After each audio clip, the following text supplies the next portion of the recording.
नमस्कार दोस्तों, stock market का किंग चैनल में आपका स्वागत है। तो चलिए दोस्तों वीडियो शुरू करते हैं। क्या भारत पर 500% यूएस टैरिफ लगेगा? ट्रंप का टैरिफ बम, शेयर बाजार में गिरावट और पूरी सच्चाई। जनवरी 2026 के दूसरे हफ्ते में भारतीय शेयर बाजार में अचानक हलचल देखने को मिली, खास करके टेक्सटाइल और श्रिम्प एक्सपोर्ट, श्रिम्प यानी जो सी फूड होता है, से एक्सपोर्ट से जुड़ी कंपनियों के शेयरों में तेज गिरावट आई। गोकुलदास एक्सपोर्ट, जो यह कंपनी अमेरिका को कपड़ा एक्सपोर्ट करती है।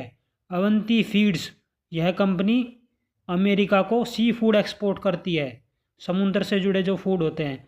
और अन्य एक्सपोर्ट ओरिएंटेड कंपनियों के शेयर 10 से 13% तक टूट गए। आप देख सकते हैं दोस्तों, गोकुलदास एक्सपोर्ट लिमिटेड फिलहाल की स्थिति है कि यह 8% तक गिर चुका है। और अवंती फीड्स लिमिटेड, जो यह सी फूड अमेरिका को एक्सपोर्ट करती है, 8.87% गिर चुका है। इस गिरावट की वजह थी एक बड़ी खबर। अमेरिका में ऐसा बिल लाया गया है जिसमें भारत पर 500% तक टैरिफ लगाने की बात कही है। दोस्तों, अभी फ़िलहाल की स्थिति है कि भारत पर 50% टैरिफ लगा हुआ है और उसने ही भारत की हालत ख़राब की हुई है। और अब यह ट्रंप 500% तक टैरिफ लगाने का जो बिल है वो संसद में अमेरिका में लाने वाला है। यह खबर सुनते ही निवेशकों में डर फैल गया। लेकिन सवाल यह है, क्या सच में भारत पर 500% टैरिफ लगेगा? अमेरिका ऐसा क्यों कर रहा है? शेयर बाजार पर इसका असर क्यों पड़ा और आगे क्या हो सकता है? चलिए पूरे मामले को आसान शब्दों में समझते हैं। अमेरिका ने ऐसा कदम क्यों उठाया? इस पूरी कहानी की जड़ है रूस यूक्रेन युद्ध। अमेरिका चाहता है कि रूस की तेल से होने वाली सप्लाई कम हो ताकि रूस की युद्ध क्षमता कमज़ोर पड़े।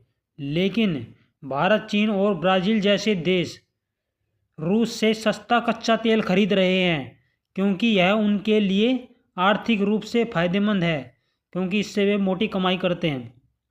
अमेरिका का आरोप है कि रूस से तेल खरीदने वाले देश अप्रत्यक्ष रूप से रूस की मदद कर रहे हैं।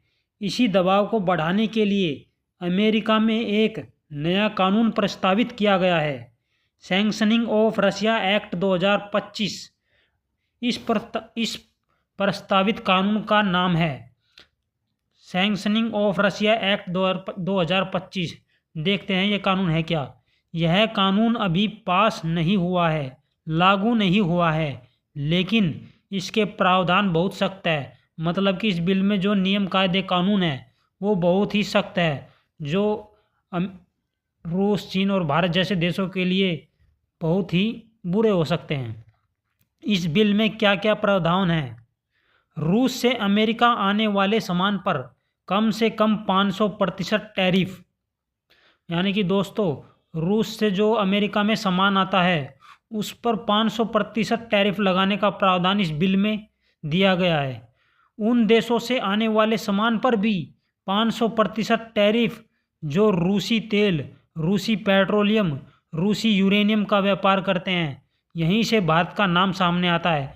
मतलब कि दोस्तों, जो भी देश रूस के साथ तेल, पेट्रोलियम, यूरेनियम जैसे व्यापार करते हैं उनके ऊपर भी अमेरिका 500% टैरिफ लगाएगा। मतलब कि बाकी देशों से, रूस के अलावा इन बाकी देशों से अमेरिका में जो भी सामान आएगा उन पर अमेरिका 500% टैरिफ लगाएगा। और इसमें भारत का नाम भी शामिल है, क्योंकि भारत अपने व्यापार का लगभग 50% जो एक्सपोर्ट है वो अमेरिका को ही करता है। रूस से जुड़े बैंकों और संस्थाओं की एसेट फ्रीज। इसका मतलब रूस के बैंकों का पैसा अमेरिका या अंतर्राष्ट्रीय सिस्टम में जाम किया जा सकता है। पैसा होगा लेकिन निकाला नहीं जा सकेगा, इस्तेमाल नहीं हो सकेगा। मतलब कि अमेरिका के जो बैंक है और रूस के जो बैंक है आपस में पैसों का जो लेन देन करते हैं, और रूस के जो बैंकों का पैसा अमेरिका में है, अमेरिका उसको फ्रीज कर देगा और रूस के पास पैसा तो होगा लेकिन उसको इस्तेमाल नहीं कर पाएगा, क्योंकि ज़्यादातर देशों में जो व्यापार होता है वो जो डॉलर के रूप में होता है, और डॉलर जो है अमेरिका की करेंसी है। रूस को अमेरिका से एनर्जी से जुड़ा कोई सामान एक्सपोर्ट नहीं होगा, यानी तेल निकालने की मशीनें, drilling technology, energy software, engineering service, इन सब पर रोक। इससे रूस का तेल उत्पादन तुरंत नहीं रुकेगा, लेकिन लंबे समय में कमज़ोर ज़रूर पड़ेगा। मतलब कि अमेरिका से जो भी तेल से निकालने से जुड़ी भी जो इक्विपमेंट यूज होते हैं, अमेरिका उन पर रोक लगा देगा कि वे रूस में जाकर ना बिकें। भारत पर असर क्यों दिखा? भारत रूस से बड़ी मात्रा में क्रूड ऑयल खरीदता है। यह तेल भारत को सस्ता मिलता है, महंगाई कंट्रोल में मदद करता है। अमेरिका पहले ही सितंबर 2025 में भारत पर 25% एक्स्ट्रा टैरिफ लगा चुका है, जिससे कुल टैरिफ 50% तक पहुंच गया। अब 500% टैरिफ की बात से बाजार में डर पैदा कर दिया। शेयर बाजार में गिरावट क्यों आई? अब समझते हैं कि गोकुलदास एक्सपोर्ट और अवंती फीड्स जैसे शेयर क्यों गिरे। कारण सीधा है दोस्तों, इन कंपनियों की बड़ी रेवेन्यू अमेरिका से आती है, मतलब कि ये अपनी कमाई का ज़्यादातर हिस्सा अमेरिका से ही प्राप्त करते हैं। इसी के चलते डर के कारण निवेशकों ने भारी मात्रा में इन कंपनियों से अपना पैसा निकाल लिया। अगर अमेरिकी टैरिफ बहुत बढ़ जाता है तो भारतीय सामान अमेरिका में महंगे हो जाएंगे, डिमांड घटेगी, प्रॉफिट पर असर पड़ेगा। इसी डर से निवेशकों ने इन शेयरों में बिकवाली की। याद रखिए, शेयर बाजार हमेशा फ्यूचर रिस्क को पहले प्राइस इन कर लेता है। क्या 500% टैरिफ सच में लगेगा? यह सबसे अहम सवाल है। सच्चाई यह है कि यह अभी सिर्फ एक प्रस्तावित बिल है, मतलब कि यह भी एक बिल है, कानून नहीं बना है। अमेरिका में ऐसे बिल अक्सर प्रेशर टैक्टिक होते हैं, मतलब कि ये दूसरे देशों पर प्रेशर बनाए जाने के लिए इस तरह के ये कानून का हवाला देते हैं। इसे कहते हैं बार्गेनिंग टूल, मतलब डर दिखाकर अपनी बात मनवाना। पहले डर दिखाओ, फिर बातचीत करो, फिर कोई बीच का रास्ता निकालो। इतिहास बताता है कि इतने एक्सट्रीम टैरिफ अक्सर नेगोशिएशन, बातचीत के लिए इस्तेमाल होते हैं। आगे क्या हो सकता है? Negotiation and diplomacy. आने वाले दिनों में तीन चीज़ें अहम होंगी। नेगोशिएशन, बातचीत, भारत और अमेरिका आपस में व्यापार और ऊर्जा पर चर्चा करेंगे। डिप्लोमेसी, विदेश मंत्री, राजदूत, व्यापार अधिकारी आपस में समाधान ढूंढेंगे।